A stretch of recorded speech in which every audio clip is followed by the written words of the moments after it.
একজন নারী দিয়ে শুরু করব, মহিষী নারী, তার নাম হচ্ছেন সুমাইয়া রাদিয়াল্লাহু আনহা। নাম মনে আছে? সুমাইয়া রাদিয়াল্লাহু আনহা একজন দাসী, দাসপ্রথা ছিল তখন না, দাসী। তিনি, তার স্বামীর নাম ইয়াসির রাদিয়াল্লাহু আনহু, তার সন্তানের নাম আম্মার রাদিয়াল্লাহু আনহু। তারা তিনজনই ইসলাম কবুল করেছেন। আর আবু জেহেল, আবু লাহাব, উতবা সাহেবার যে দারুন নাদওয়া, মানে ওই সময়কার কাফেরদের পার্লামেন্ট, এখনকার অনেকটা ওই ইয়ার মতো আর কি, বুঝে নেন, কাফেরদের পার্লামেন্ট, ওটার নাম কি? দারুন নাদওয়া। বলেন দারুন নাদওয়া। এটা ছিল ওই মক্কার আবু জেহেলের পার্লামেন্ট। মক্কার আবু জেহেলের পার্লামেন্ট নাম কি? দারুন নাদওয়া। ওখানে সব কিছুর এই শয়তানিগুলার মোজাকারা হয়তো আর কি, কথা বুঝতে পারছে? এখনও কিন্তু দারুন নাদওয়া আছে বিশ্বে, আছে না? এখনকার একটা আধুনিক দারুন নাদওয়া, ঠিক আছে? তো ওইখান থেকে মানে বিল পাস হচ্ছে যে এদেরকে এখন অত্যাচার করতে হবে, নির্যাতন করতে হবে। তো সুমাইয়া রাদিয়াল্লাহু আনহাকে একেবারে শুইয়ে দিয়ে পিটাতে পিটাতে রোদের মধ্যে একদিকে মারা হচ্ছে, আরেকদিকে বলা হচ্ছে যে মুহাম্মদ সাল্লাল্লাহু আলাইহি ওয়াসাল্লামের এই দিনটাকে অস্বীকার করতে হবে। একটু ধৈর্য ধরেন, জাস্ট অল্প কিছু সময়, আমি শেষ করে দিচ্ছি। এই মুহাম্মদ সাল্লাল্লাহু আলাইহি ওয়াসাল্লামের এই দিনটাকে অস্বীকার করতে হবে, না হলে তোমাকে হত্যা করো। সে তো কোনোভাবেই দিন ছাড়তে রাজি নয়। শেষমেশ আবু জেহেল তাকে টিটকারি মেরে বলছিল যে বুঝেছি বুঝেছি, তুমি আসলে মুহাম্মাদের দিনের স্বার্থে না, বরং মুহাম্মদ সাল্লাল্লাহু আলাইহি ওয়াসাল্লামের সৌন্দর্য দেখে তার মনে হয় আকর্ষণে দিন কবুল করছে। এই কথাটা বলার সাথে সাথেই সুমাইয়া রাদিয়াল্লাহু আনহা একদম তীব্র একটা প্রতিবাদ করেছে, একটা গালি দিয়েছে, খবিসের বাচ্চা, খবিস, নষ্ট নষ্ট মানুষের সন্তান, নষ্ট, এরকম একটা শব্দ আছে না আমাদের সমাজে, এরকম একটা মারাত্মক, মানে শক্ত একটা কথা মেরে ফেলছে ওই সিচুয়েশনে। তো এইটা আবু জেহেলের তখন মানে ইজ্জত লেগে গেছে।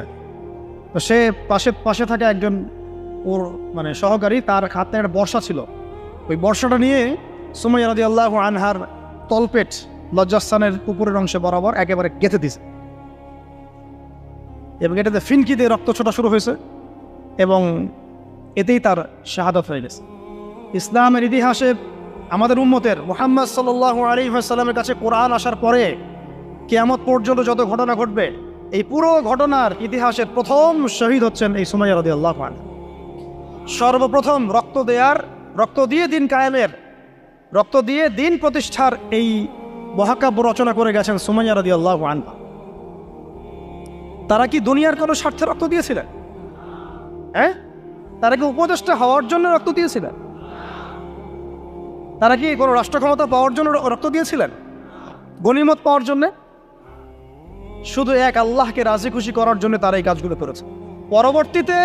পরবর্তীতে আল্লাহ পাক তাদেরকে গনিমতও দিয়েছেন, রাষ্ট্রও দিয়েছেন, রাষ্ট্র ক্ষমতাও দিয়েছেন, সবই দিয়েছেন।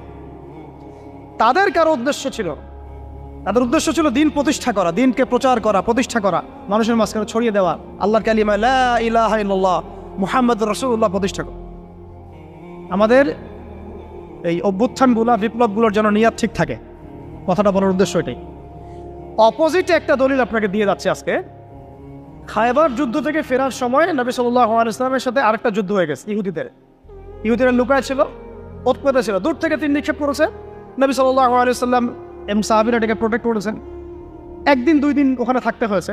এর মধ্যে একটা তীর এসে আল্লাহ নবী সাল্লাল্লাহু আলাইহি ওয়াসাল্লামের এই যে একটা খাদেম, সম্ভবত তার নাম মিদআম, কি নাম? এই মিদআমের বুকে এসে লাগে এবং সে মারা যায়। সাহাবীরা বলতে থাকেন যে সে কত সৌভাগ্যবান, নবীর খাদেম ছিল, শহীদ হয়ে গেল। নবীজি বলছেন না, বরং আমি ওকে জাহান্নামে দেখতেছি, নাউযুবিল্লাহ। তখন সাহাবীরা অবাক হয়ে জিজ্ঞাসা করলেন যে এটার পিছনে কারণ কি? নবী সাল্লাল্লাহু আলাইহি ওয়াসাল্লাম বলেন, খায়বার যুদ্ধের গনিমত থেকে একটা চাদর না বলে নিয়েছিল। এটা খায়বার যুদ্ধের গনিমত থেকে একটা চাদর না বলে নেয়ার কারণে এই অবস্থা হয়েছে। তখন অন্য অনেকেই কিছু কিছু করে জিনিস সামনে আনা শুরু করলেন, এমনকি মেসওয়াক, হ্যাঁ, কাপড়, ছোট ছোট একটা গাছের ডাল, যারা একটা মেসওয়াকও নিয়েছে হয়তো না বলে, তারাও জমা দেওয়া শুরু। নবীজি বলেন এটা ছিল জাহান্নামের অংশ। এটা কি ছিল? জাহান্নামের অংশ। এখন বলেন তাহলে যদি গন্তব্য উদ্দেশ্য আল্লাহ সন্তুষ্টি না হয়, তাহলে অনেক সময় অনেক ত্যাগেরও মূল্য পাওয়া যায় না। পক্ষান্তরে আরেকটা দলিল নিয়ে নেয়, উহুদের মাঠের একজন ইহুদি এসেছে সকালবেলা যুদ্ধ করতে। কে? ইহুদিদের কিছু মানুষ তো ইসলাম কবুল করেছিল, কিছু কিছু অল্প। এসে উহুদের মাঠে দাঁড়িয়ে বলছে যে আমাকে আগে কি করতে হবে, আমাকে কি আগে ইসলাম কবুল করতে হবে না আগে যুদ্ধ করুন? সাহাবীরা বলেন আগে ইসলাম কবুল করতে হবে, তারপরে যুদ্ধ করতে। তো সে আগে কালিমা শাহাদা সাক্ষ্য দিল, তারপরে যুদ্ধ করতে, এবং সেখানে সে শহীদ হয়। নবীজি দেখে বলছেন, লাশ দেখে পড়ে, যুদ্ধের পরে এই ব্যক্তি এখানে কি করছে? তখন সাহাবীরা বললেন যে ইনি সকালবেলা ইসলাম কবুল করেছেন, যুদ্ধ করে শহীদ হয়েছে। নবী সাল্লাল্লাহু আলাইহি ওয়াসাল্লাম এবার বললেন যে আমিলা কলিল ওয়া উজরা কাসীর, এই ব্যক্তি তো অল্প আমল করেছে, এক ওয়াক্ত নামাজও পড়ে নাই, কিন্তু বিশাল পুরস্কার পেয়ে গেল।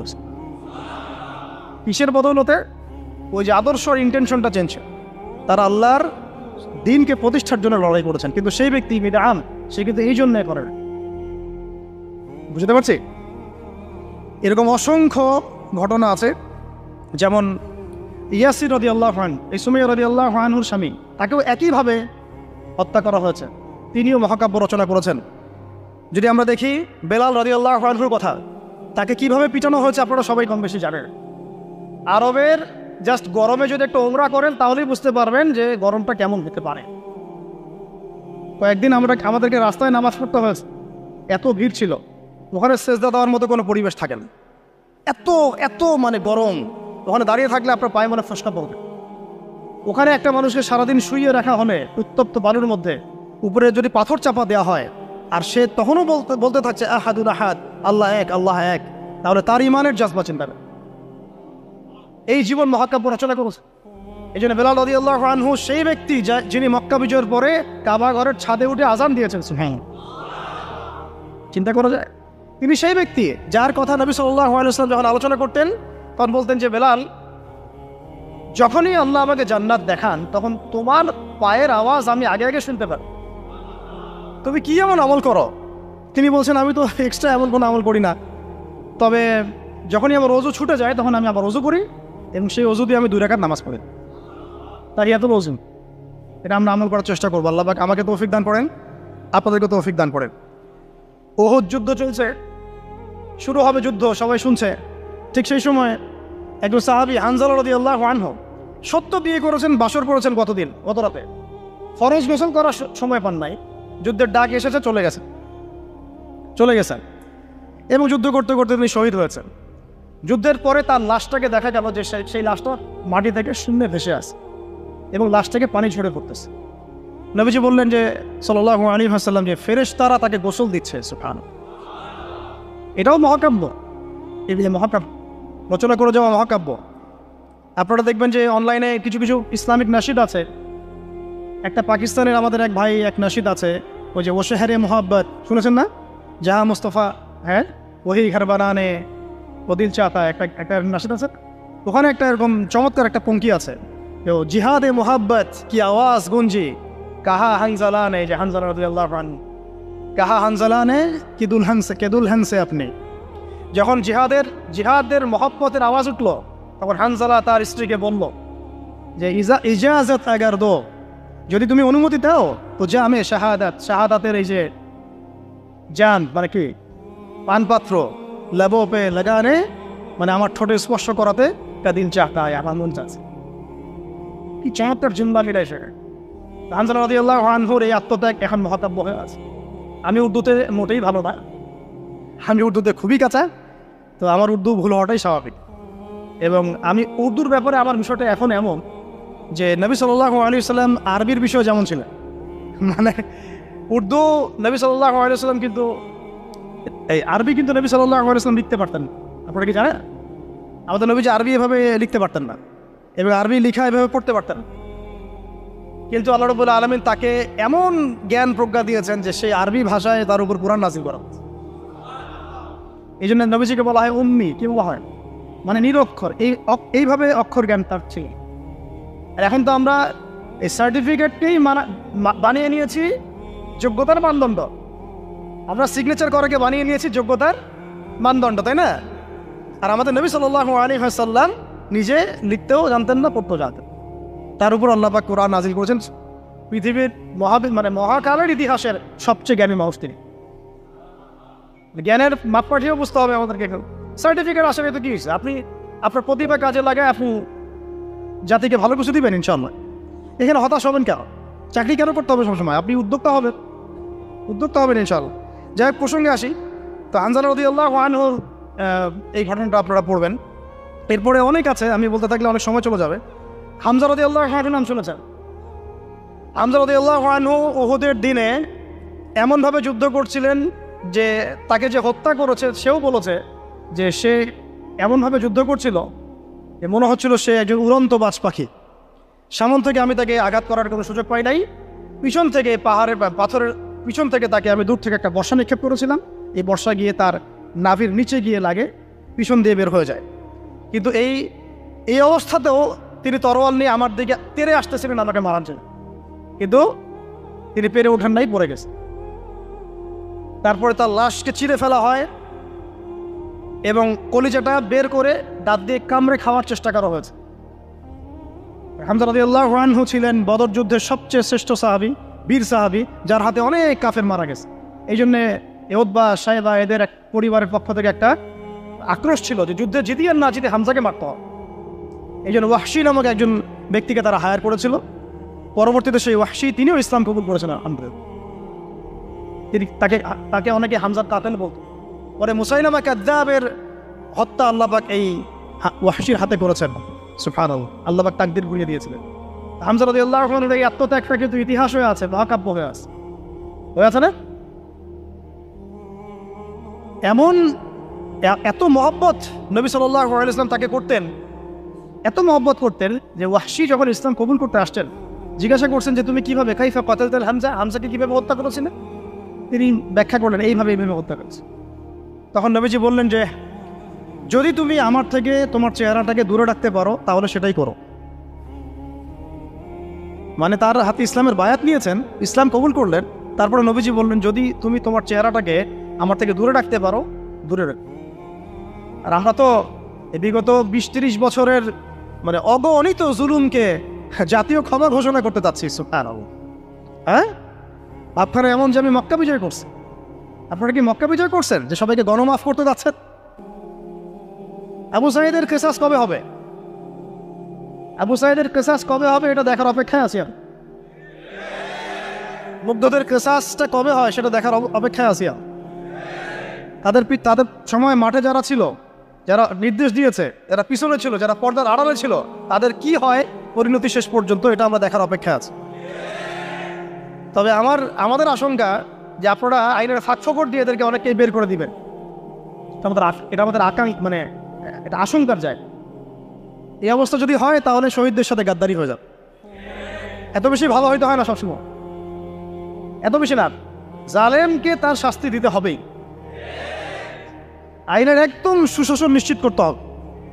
না হলে দেখবেন এরা যদি পার পেয়ে যায়, এরা অন্য স্রোতে এসে আবার জুলুম করবে না, কোনো গ্যারান্টি নেই, কোনো গ্যারান্টি নেই।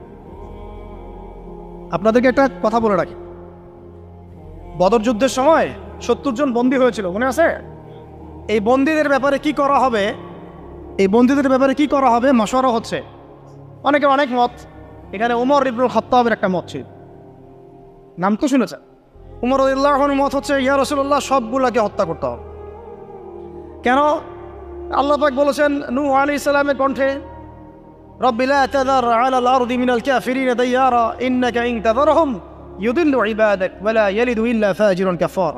আল্লাহ তুমি এই জমিনের মধ্যে, নূহ আলাইহিস সালাম এই দোয়াটা করেছিলেন, আল্লাহ তুমি এই জমিনের মধ্যে একটা কাফেরকে অবশিষ্ট রাখুন। এটা ওই সময়টার কথা বলছে, যখন মহাপ্লাবন আসবে তার আগের কথা। তিনি 950 বছর দাওয়াত দিয়েছিলেন।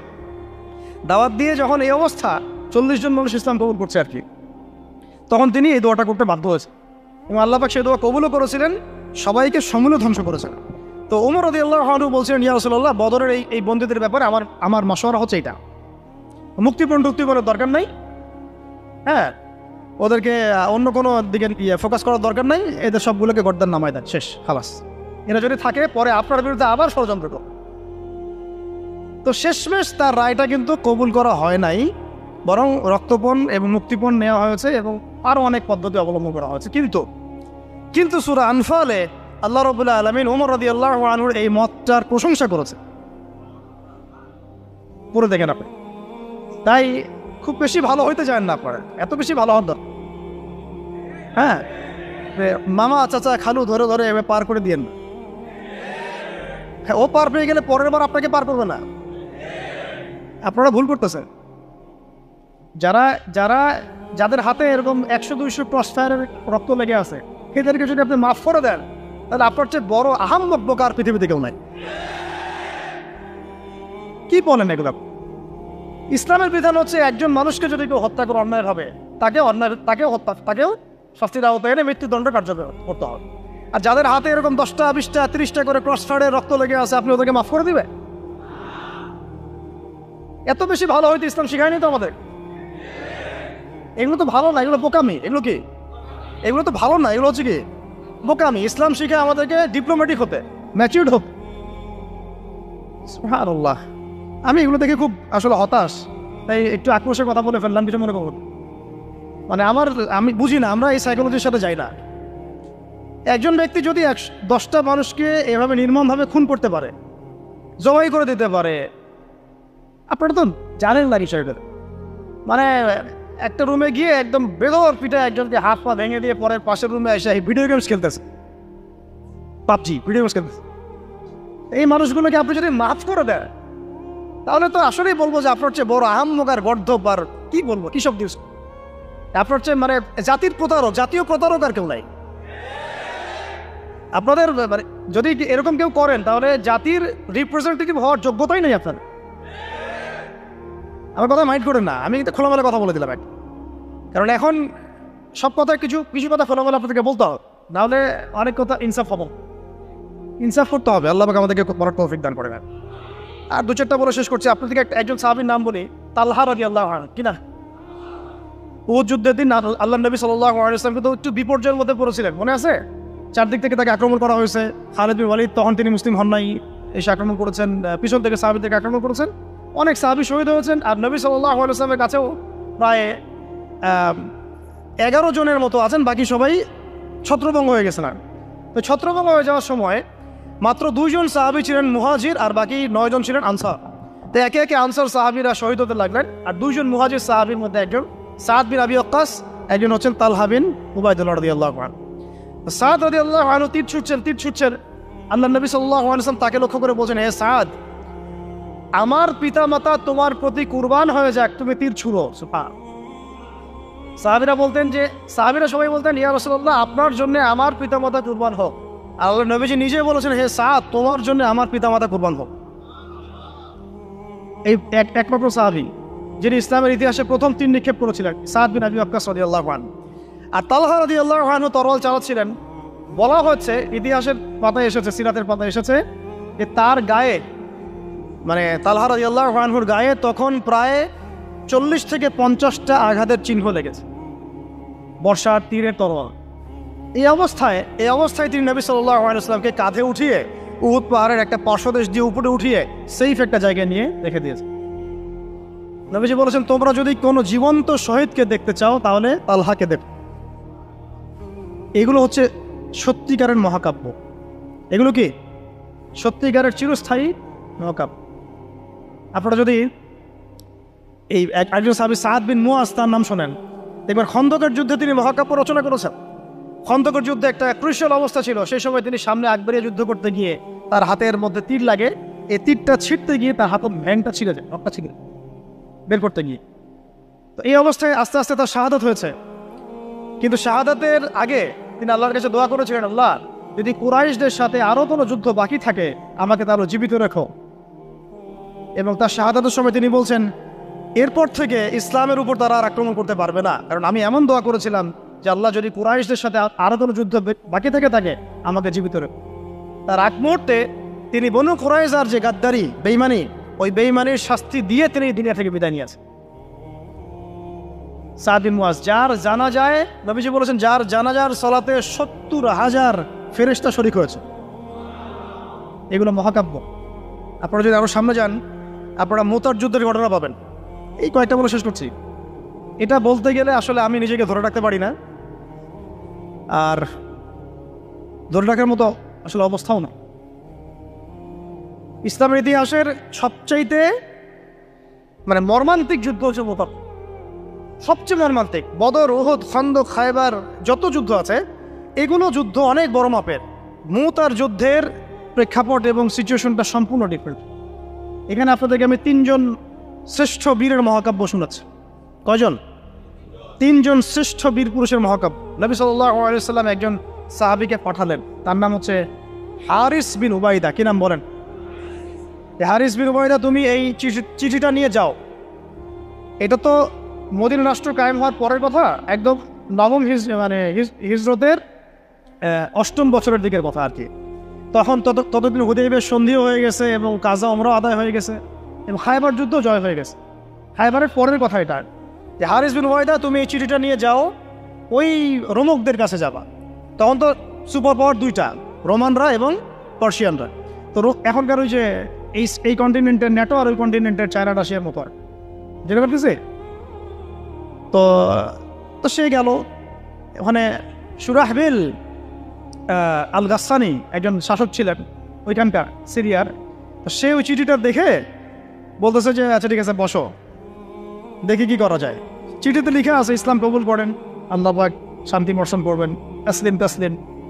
যে নবী সাল্লাল্লাহু আলাইহি ওয়াসাল্লাম চিঠি আছে না একটা রাষ্ট্রপ্রধানদের কাছে, সে চিঠি পড়ে উদ্ধত আচরণ করে। আমি এখানকার আমির, আমাকে ওই মক্কার মেষপালকরা চিঠি পাঠায়। তো কে চিঠি নিয়ে আসছে? যে হারিস বিন উবাইদা। আচ্ছা ওকে বসাও। হারিস বিন উবাইদা রাদিয়াল্লাহু আনহুকে রাষ্ট্রদূত, কিন্তু তিনি রাষ্ট্রদূতকে তারা নির্মমভাবে হত্যা করল। কথা বুঝতে পারছেন? এবার নবী সাল্লাল্লাহু আলাইহি ওয়াসাল্লামের কাছে খবর যখন আসছে রাষ্ট্রদূতকে হত্যা করেছে, আমার সাহাবীকে, কয়জন সাহাবীকে হত্যা করেছে? 10 জন, 20 জন, 100 জন না একজন সাহাবীকে হত্যা করার প্রতিশোধ নেওয়ার জন্য নবী সাল্লাল্লাহু আলাইহি ওয়াসাল্লাম 3000 বাহিনীর একটা জিহাদি কাফেলা তৈরি করলেন। 3000 বাহিনী কাফেলায় তিনি নিজে নেতৃত্ব না দিয়ে বললেন যে এই কাফেলার নেতৃত্ব দিবে আমার প্রিয় ভাজন, তাকে তার পালক পুত্র বলা হতো এক সময়, যায়েদ ইবনে হারেসা রাদিয়াল্লাহু আনহু। কোন যায়েদ? তায়েফের সফরের সঙ্গী, তায়েফের সফরের একজন সাহাবী তার সাথে ছিল, তার নাম যায়েদ ইবনে হারেসা। যখন তায়েফবাসী নবীজিকে মারছিলেন, যায়েদ ইবনে হারেসা রাদিয়াল্লাহু আনহু তার বুক দিয়ে নবীকে জড়ায় ধরেছিলেন, তাই আমার গায়ে আঘাত লাগবে, তার গায়ে না লাগে। এই সাহাবী যায়েদ ইবনে হারেসা রাদিয়াল্লাহু, তাকে পতাকা দিয়ে বললেন এই মোতার যুদ্ধের আমির হচ্ছে যায়েদ ইবনে হারেসা। যদি যায়েদ ইবনে হারেসা শহীদ হয় তাহলে পতাকা বহন করবে জাফর ইবনে আবি তালিব, আমার চাচাতো ভাই। কোন জাফর? যিনি আবিসিনিয়ায় গিয়েছিলেন মুসলিমদেরকে নিয়ে হিজরত করতে, মনে আছে? যিনি বাদশাহ নাজাশির সামনে কুরআন তেলাওয়াত করার, সূরা মারিয়াম তেলাওয়াত করার কারণে বাদশাহ নাজাশির চোখ দিয়ে দরদর করে পানি পড়তে শুরু করেছে। ওই বাদশাহ নাজাশিও পরে ইসলাম কবুল করেছে, আলহামদুলিল্লাহ। জাফর রাদিয়াল্লাহু আনহু পতাকা বহন করবে যদি যায়েদ ইবনে হারেসা শহীদ হয়। এরপরে যদি জাফরও শহীদ হয়, পতাকা বহন করবে আমার আরেক প্রিয় ভাজন সাহাবী আব্দুল্লাহ বিন রাওয়াহা রাদিয়াল্লাহু আনহু। আব্দুল্লাহ বিন রাওয়াহা রাদিয়াল্লাহু, যাকে যে কোনো মুহূর্তে যদি বলতেন ইসলাম নিয়ে একটা শের বলেন, একটা কবিতা বলেন, ইনস্ট্যান্ট তিনি শের বলে ফেলতে পারতেন। এত সুন্দর, এত উন্নত কাব্য প্রতিভা ছিল তার মধ্যে। এই নষ্ট সংস্কৃতি না, তাদের সংস্কৃতি ছিল একেবারে খাঁটি তাওহীদের সংস্কৃতি। এমনকি কাবা তাওয়াফ করছেন যিনি, তখন কাবা তাওয়াফ করছেন বিদায় কাজা উমরা আদায় করার সময় নবীর সামনে তিনি ঘুরছেন এবং আবৃত্তি করছিলেন একটা কবিতা কাফেরদেরকে আঘাত করার জন্য। এই কাফেররা দেখো, তোমরা যাকে বের করে দিয়েছিলে তিনি আজকে সসম্মান এখানে করতেছে। ওমর রাদিয়াল্লাহু আনহু বলছিলেন যে কাবা তাওয়াফ করার সময় তুমি এগুলো বলছো? নবীজি বলেন ওকে ছেড়ে দাও, সে এমন বাক্য তিলাওয়াত করতেছে, মানে এমন বাক্য সে চয়ন করেছে যেগুলো কাফেরের অন্তরে বর্ষার চাইতেও বেশি বিদ্ধ হচ্ছে, তাকে বলতে দাও। এই হল আব্দুল্লাহ বিন রাওয়াহা রাদিয়াল্লাহু আনহু, নবীজির অত্যন্ত প্রিয় ভাজন স্যার। আব্দুল্লাহ বিন রাওয়াহা যদি শহীদ হয় তাহলে তোমরা তোমাদের মধ্য থেকে একজনকে আমির নিযুক্ত করে নিও। সাহাবীরা বুঝে ফেললেন এই সফরে আমরা 3 জনই শহীদ হতে যাচ্ছি, কারণ একটা সফরে কখনো 3 জন আমিরের প্রয়োজন হয় না, হয়। এবার তারা গেলেন, তারা কখনো আশাও করেন নাই ওখানে যা দেখবেন। ওখানে গিয়ে দেখলেন যে 1 লক্ষ রোমান সৈন্য সামনে এসে দাঁড়িয়ে। কত লক্ষ? এবং একেবারে ফুল প্রশিক্ষিত, একদম ফুল আর্ম ফোর্সড। আর এর সাথে তাদের সাহায্যকারী দলেও আছে আরো 1 লক্ষ সৈন্য। কত লক্ষ? এদিকে কতজন? যুদ্ধ হওয়া সম্ভব? আসলে কি সম্ভব? সম্ভব না। যুদ্ধ কিন্তু সম্ভব না। আমরা তো আগে সংখ্যাগরিষ্ঠ হওয়ার কথা চিন্তা করি। কোন যুদ্ধে ইসলাম সংখ্যাগরিষ্ঠতা দিয়ে জিতে না। ইসলাম জিতেছে ইমানের বদৌলতে, শুধু ইমানের বদৌলতে। আমরা সংখ্যা দিয়ে কখনো বিজয় লাভ করতে পারি নাই। এখন এবার সাহাবীরা মাশওয়ারা করতেছেন রাত্রেবেলা, আমরা কি করব? কালকে যুদ্ধ করব, নাকি মদিনায় ফিরে যাব, নাকি রাসূলকে খবর পাঠাবো, নাকি কোনো বিকল্প ফোর্স নিয়ে আসার ব্যবস্থা করব, কি করব? তখন সাহাবী ওই যে বললো আব্দুল্লাহ বিন রাওয়াহা রাদিয়াল্লাহু আনহু দাঁড়ালেন। তরুণ সাহাবী, আপনাদের কি বলছেন? তরুণ সাহাবী দাঁড়িয়ে বলছেন যে, হে আমার ভাইয়েরা, আমরা এখানে কি জন্য এসেছি? হয় আমরা এই যুদ্ধ করব, শহীদ হব, না হলে আমরা গাজী হব। আর আপনারা যে বিষয়টাকে ভয় করছেন, আসলে কিন্তু আমরা সেটা পাওয়ার জন্যই এসেছি, তার নাম শাহাদাত। আপনারা যেটাকে ভয় করছেন যে আমরা এখানে গেলে মারা যাবো, ওটার জন্যই তো আমরা এত দূরে এসেছি। আমরা গাজী হই অথবা শহীদই হই, আমাদের জন্য আজর আল্লাহর কাছে লিখে থাকে।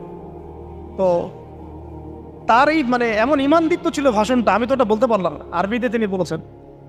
এতে মানে উৎফুল্ল হয়ে বা ইন্সপায়ার্ড হয়ে সাহাবীরা আর দ্বিতীয়বার ভাবলেন, ঠিক আছে কালকে যুদ্ধ। এবার পরের দিন যুদ্ধ শুরু হল। এটা কি সম্ভব যুদ্ধ? প্রথমে যায়েদ ইবনে হারিসা রাদিয়াল্লাহু আনহু পতাকা নিয়ে ঘোড়া ছোটা আগায় যাচ্ছে, এবং একটা আঘাতও পিছন থেকে করার সাহস হচ্ছে না তাদের, সব আঘাত তারা সামনে থেকে করছে। এক পর্যায়ে যায়েদ রাদিয়াল্লাহু আনহুর এই মানে গায়ের মধ্যে তারা বর্ষা নিক্ষেপ করে। বর্ষা তো আগেকার বড় বড় বল্লম বর্ষা ছিল, এমনি একটা বর্ষা তার গায়ে যখন লাগে তিনি পড়ে যান, এবং এই অবস্থা আস্তে আস্তে তার শাহাদাত পড়ে। পতাকা পড়তে দেন নাই, পতাকা নিয়ে নিয়েছেন জাফর ইবনে আবি তালিব রাদিয়াল্লাহু আনহু হাতে, এবং জাফর রাদিয়াল্লাহু আনহু যুদ্ধ করতে থাকেন, এত বীর বিক্রমে যুদ্ধ করতে থাকেন যে এক পর্যায়ে তিনি তার নিজের কালো এবং লাল ডোরাকাটা ঘোড়া ছিল, সেই ঘোড়ার পা নিজেই কেটে ফেলেন, যে আমার যেন পালিয়ে যাওয়ার মন না ওঠে, তারা যেন আমার ঘোড়া ইউজ করতে না পারে। সাহাবীরা বলছেন তার শাহাদাতের পরে তার বডির মধ্যে আমরা এরকম 50টা থেকে 60টা এরকম আঘাতের দাগ দেখেছি। একটাও দেখে পিছনে ছিল না, সব সামনে ছিল। যুদ্ধ করতে করতে এক পর্যায়ে তার ডান হাতটা কেটে পড়ে যায়। এরপরে তিনি বাম হাতে পতাকা উঠায় নেন, কাফেররা বাম হাতটাও কেটে ফেলে। এরপরে তিনি বুকের সাথে পতাকাটাকে এইভাবে জড়িয়ে রাখেন, বুকের সাথে পতাকাটাকে এইভাবে জড়িয়ে রাখেন, পতাকা পড়তে দেন নাই। একজন রোমান সৈন্য তাকে আঘাত করে এবং তার দেহটা দ্বিখণ্ডিত হল।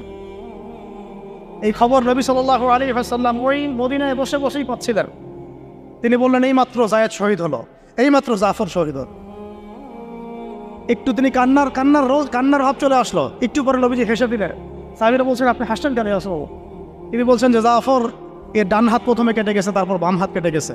আল্লাহ রাব্বুল আলামিন তাকে এই দুইটা কাটা হাতের বিনিময়ে জান্নাতে দুইটা বড় বড় পাঠা দিয়েছে।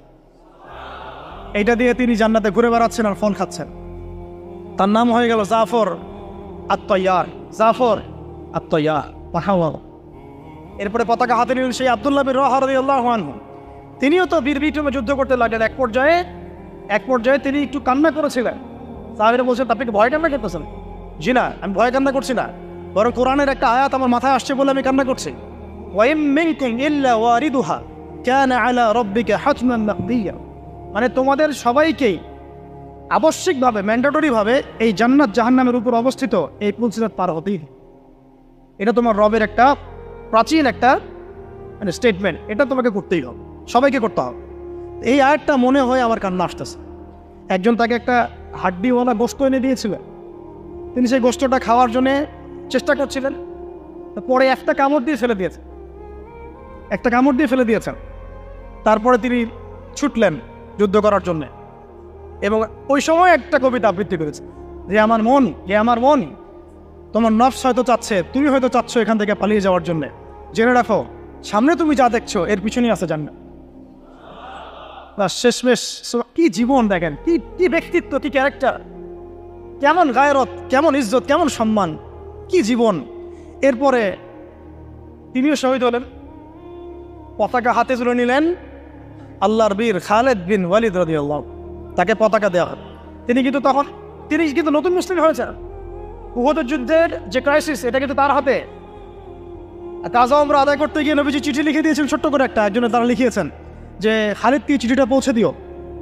ওখানে লেখা আছে, খালিদ তুমি যদি কাফেরদের পক্ষ অবলম্বন না করে মুসলিমদের পক্ষ নিতা কতই হবে। ঠিক আছে, একটা লেখা একটা চিঠি খালিদ রাদিয়াল্লাহু আনহু একবারে কলিজাটা কাঁপায় ফেলছে। তিনি মক্কা থেকে মদিনায় গিয়ে নিজে ইসলাম কবুল করে আসছেন। নবী সাল্লাল্লাহু আলাইহি ওয়াসাল্লাম তাকে কিন্তু আন্ডারস্টিমেট করেন নাই। তার হাতে উল্টা তরোয়াল উঠাই দিয়ে বলছেন যে আজকে থেকে এই তরোয়াল তোমার এবং তোমার নাম হচ্ছে সাইফুল্লাহ, তুমি আল্লাহর তরবারি। এরপর থেকে তিনি প্রায় ৮০-৯০টা যুদ্ধ করেছেন, সবগুলোতে জয়লাভ করেছেন। ওই খালিদ রাদিয়াল্লাহু আনহু পতাকা তুলে নেন মোতার যুদ্ধে। তারপরে সিরাতের মধ্যে আসছে, তিনি বলছেন নিজের ভাষায় যে ওই দিন আমার হাতে ৯টা তরোয়াল ভেঙে গেছে। যুদ্ধ করতে করতে করতে করতে ওই দিন আমার হাতে 9টা তরোয়াল ভেঙে গেছে। তিনি ছিলেন যুদ্ধ কৌশল অত্যন্ত পারদর্শী, হেঁটে হেঁটে করে কাজ করতেন, অনেক পারদর্শী। তিনি ডানের সৈন্যকে বামে নিয়ে আসছেন, বামেরটাকে ডানে নিয়ে গেছেন, সামনেটাকে পিছনে নিয়ে আসছেন, পিছনেটাকে সামনে নিয়েছেন। বর্ষা যারা ছিল তাদেরকে পিছনে নিয়ে আসছেন, তীরন্দাজদেরকে সামনে দিয়েছেন, মানে ওদেরকে ভেবা চাকা খাওয়াই দিয়েছেন যে ওরা মনে করতেছে এরা মনে হয় অনেক, হ্যাঁ এরা মনে হয় আরো বিকল্প ফোর্স নিয়ে আসছে বলা হয়। ওরা আস্তে আস্তে পিছনের দিকে যাওয়া শুরু করে, আর এদিকে মুসলিমরা একটু একটু করে সেফ জোনে আসার চেষ্টা করতেছে পিছনের দিকে। ওরা ভাবতেছে পিছনের সামনে যদি আগাই হয়তো পিছন থেকে ওরা আরো সৈন্য নিয়ে আসছে, আমাদেরকে আক্রমণ। এই আল্লাহ পাক ভয় চাপাই দিলেন, এরা পালায় চলে গেল। ৩,০০০ সৈন্য নিয়ে ২ লক্ষ সৈন্যকে পরাজিত করা হয়েছে। খালিদ রাদিয়াল্লাহু আনহু বললেন আমার হাতে সেই দিন ৯টা তরোয়াল ভেঙেছে, আর শেষমেশ ছোট্ট একটা ইয়েমেনি চাকরি দিয়ে আমি যুদ্ধ করেছি। তাহলে চিন্তা করেন কত কাফের মারা গেছে। আর মুসলিমদের মধ্যে মাত্র ১২ জন সাহাবী শহীদ হয়েছে। মাত্র ১২ জনকে তারা মারতে পারছে, বাকিদেরকে মারতে পারবে। এইগুলো হচ্ছে মহাকাব্য, জাজল্যান্ড মহাকাব্য, যেগুলো আমাদের এই প্রজন্মকে জানা উচিত এবং আপনাদের মাথায় থাকা উচিত। প্রত্যেকটা সংগ্রাম, প্রত্যেকটা বিপ্লব, প্রত্যেকটা অভ্যুত্থানের পিছনে যেন থাকে আল্লাহর সন্তুষ্টি, আল্লাহর দিন কায়েমের চেষ্টা, আল্লাহর দিনের খেদমতের চেষ্টা এবং ইনসাফ প্রতিষ্ঠার চেষ্টা, এবং জালেমের বিরুদ্ধে আমাদের অবস্থান সবসময় সত্য থাকবে ইনশাআল্লাহ।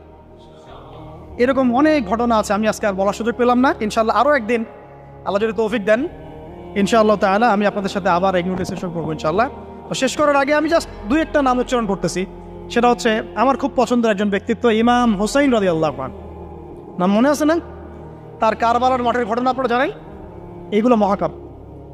তিনি সপরিবারে নিহত হলেন, শেষ পর্যন্ত কিন্তু আত্মসমর্পণ করেন না, করেছেন। তিনি প্রস্তাব দিলেন আমাকে ছেড়ে দাও, আমি মদিনায় চলে যাই, আমাকে ছেড়ে দাও, আমি মক্কায় চলে যাই, ছেড়ে দাও আমাকে, আমি কোনো সীমান্তে চলে যাই, সেখানে জিহাদ করে শহীদ হই। তারা কিন্তু সুযোগ দেয় নাই। আমাকে বলেন যারা তাকে আক্রমণ করেছিল তারা কি কালিমা পড়া মুসলমান ছিল না? বলেন তারা কি কাফের ছিল? এখন কি ইমাম হোসেন যে এখানে প্রতিবাদ করলেন, হাতে অস্ত্র উঠিয়ে নিয়ে যুদ্ধ করে শেষ পর্যন্ত শহীদ হলেন, তার যুদ্ধটা কি সন্ত্রাসী কর্মকাণ্ড ছিল? ঠিক অনেকে আছে আমাদের সমাজে, তারা মনে করে যে মুসলিমরা যতই পাপ করুক না কেন ওদেরকে কিছুই বলা যাবে। এমন একটা কনসেপ্ট আমাদের সমাজে আছে, মুসলিম তো ভাই কালিমা পড়ছে, লা ইলাহা ইল্লাল্লাহ বলছে, তাকে আপনি কেন এইভাবে চার্জ করেন? আরে কালিমা তো আব্দুল্লাহ বিন উবাইও পড়েছিল। আব্দুল্লাহ বিন উবাই কি কালিমা পড়ে নাই? তাহলে কি আপনি তাকে মুমিন বলে গণ্য করবেন? মনে রাখবেন একটা কথা, যাকে তাকে কোনো ক্ষুদ্র বিষয়ে কাফেরও যেমন বলা যাবে না, আবার যাকে তাকে মুসলমানও বলা যাবে না। এটা বুঝতে হবে আমাদেরকে, ঈমান ভঙ্গের কারণগুলো আমাদেরকে শিখতে হবে। যে যাকে তাকে যেমন আমরা কাফের তাকফির করবো, ঠিক একইভাবে যাকে তাকে মুসলমান পাক্কা মুসলমানও বলা যাবে না। আল্লাহ পাক আমাদেরকে বোঝার তৌফিক দান করেন। ঠিক এইভাবেই ওমর রাদিয়াল্লাহু আনহু একদিন ফজরের নামাজে দাঁড়িয়ে কিরাত পড়ছেন, পিছনে এক দাস, এই ফাইরুজ আবু লুলু একেবারে ধারালো ছুরি দিয়ে ওমর রাদিয়াল্লাহু আনহুকে 2-3টা আঘাত করলো। ওমর রাদিয়াল্লাহু আনহু শহীদ হলেন। এগুলো মহাকাব্য রচিত হয়েছে, কারণ ইসলামের বীর সিংহদেরকে কেউ আসলে সামন থেকে মারতে পারে নাই। কথা বুঝতে পারছেন? ওইভাবেই চোরাগপ্তই মারতে গেছে। আল্লাহর কসম, ওমর রাদিয়াল্লাহু আনহু যে জায়গায় শাহাদত বরণ করছেন ওই জায়গায় আমি দাঁড়াইছি, ওই জায়গাতে আমি দেখে আসছি কোন জায়গায় তাকে শাহাদত বরণ করেছে। ওখানে ওইসব জায়গাগুলো জিয়ারা করলেও মনের মধ্যে এই চেতনাগুলো জানো। সুবহানাল্লাহ। আলী ইবনে আবি তালেব কুফার মসজিদে যাচ্ছেন, রাস্তায় এক ব্যক্তি তাকে চোরাগপ্ত হামলা চালিয়ে এক হত্যা করেছে। আল্লাহর বীর সৈন্যদেরকে কেউ সামন থেকে আঘাত করা শুধু হয় না। এইগুলো হচ্ছে মহাকাব্য, যার জন্য মন মহাকাব্য। আরেকজন ব্যক্তির কথা বলে শেষ করে দিচ্ছি, অনেক আছে ভাই, বলতে থাকলে অনেক সময় লাগবে। রাজি একটা জায়গার নাম, ওখান থেকে কিছু লোক আসছে, এসে বলছে, ইয়া রাসূলুল্লাহ, আপনি আপনার কিছু সাহাবীকে পাঠান, আমরা ইসলাম কবুল করবো। Trap trap. আপনারা কেউ ভালো করে খেয়াল রাখবেন এগুলা, যে কেউ যখন তখন যাই বলবে হ্যাঁ হ্যাঁ করতে যাবেন না। মানুষের কথার পিছনে, ওদের কাজের পিছনে উদ্দেশ্য বোঝার চেষ্টা করবেন, ঠিক আছে? সবসময় কিন্তু আবেগে ভাসতে হবে না। আমরা কিন্তু এই জায়গায় ভুল করতেছি, অনেক ভুল হচ্ছে মাঝখানে। আমরা বিনয়ের সাথেই তাদেরকে বলবো যে ওলামায়ে কেরামদের সাথে মাশওয়ারা করে সিদ্ধান্ত নিতে, তাহলে ইনশাল্লাহ ভুলটা কম হবে ইনশাল্লাহ, ঠিক আছে? তো নবীজি 10 জনকে পাঠালেন, তারা দাওয়াত তো কবুল করেই নাই, হঠাৎ রাজি নামক জায়গায় তাদেরকে ঘিরে ফেললো। ঘিরে ফেলে 3 নিক্ষেপ করে 10 জন সাহাবী 7 জনকে শহীদ করে ফেললেন। ট্র্যাপে ফেলছে, ট্র্যাপে। মানে এমনও আছে যে ওয়াজ মাহফিলে ডেকে মানুষ অনেক আলেমদেরকে মানে খারাপ কিছু করে ফেলেছে। হ্যাঁ, এরকম হিস্ট্রি আছে। তো সতর্ক থাকতে হবে, সতর্ক থাকার চেষ্টা করো। এখন 3 জন সাহাবী যুদ্ধ চালিয়ে যাচ্ছেন, তারপরেও তার মধ্যে একজন হচ্ছেন খুবাইব রাদিয়াল্লাহু আনহু। কি নাম বলেন? খুবাইব রাদিয়াল্লাহু আনহু। খুবাইব রাদিয়াল্লাহু আনহুকে এক পর্যায়ে মানে আর কতক্ষণ পারা যায়, 100 জন ঘিরে ফেলছে, আমরা 10 জন, 3 জন, 7 জন শহীদ হয়ে গেছে, 3 জন বাকি আছে, কতক্ষণ পারো? তো তারা বললো যে তোমরা পাহাড় থেকে নেমে আসো, তোমাদেরকে ছেড়ে দিব। 3 জন মাশওয়ারা করছে, না না নামা যাবেন, নামলে কিন্তু ওরা আমাদের ধরে ফেলবে। তারপরে বাধ্য হয়ে এক পর্যায়ে নামতে হয়েছে। নামার সাথে সাথেই একজনকে তারা মেরে ফেলছে, বাকি 2 জনকে তারা মক্কায় বিক্রি করে দিয়েছে। ওই মক্কার 2 জনের মধ্যে একজন হচ্ছেন খুবাইব রাদিয়াল্লাহু আনহু। কি নাম? খুবাইব রাদিয়াল্লাহু আনহু। আর একজনের নাম আসিম রাদিয়াল্লাহু আনহু। আসিম রাদিয়াল্লাহু আনহু। আসিম রাদিয়াল্লাহু আনহুকে তারা হত্যা করেছে এবং তার লাশটাকে বিকৃত করার চেষ্টা করেছিল। কিন্তু আসিম রাদিয়াল্লাহু আনহু ওই সময় দোয়া করেছিলেন, আল্লাহ আমার লাশকে কোনো কাফের হাতে বিকৃত হতে তুমি দিও না। যুদ্ধ করতে করতে কথাটা বলেছেন, কারণ তিনি বুঝতে পারছেন যে 100 জন ঘিরে ফেলছে। ওদের একটা ট্রেডিশন ছিল লাশ বিকৃত করা, যে আল্লাহ আমার লাশটাকে তুমি কোনো কাফের হাতে বিকৃত করতে দিও। তখন আল্লাহ রাব্বুল আলামিন তার শাহাদাতে পড়ে এক ঝাঁক গেমরুল পাঠায় দেন, তারা তার গায়ের উপর বসে পড়ে, কোনো কাফের তাকে হাত দিতে পারো। আল্লাহ তাকে এভাবে সাহায্য করে। আর এদিকে খুবাইব রাদিয়াল্লাহু আনহুকে বিক্রি করে দেওয়া হলো মক্কায়, তাকে জেলখানায় রাখা হচ্ছে।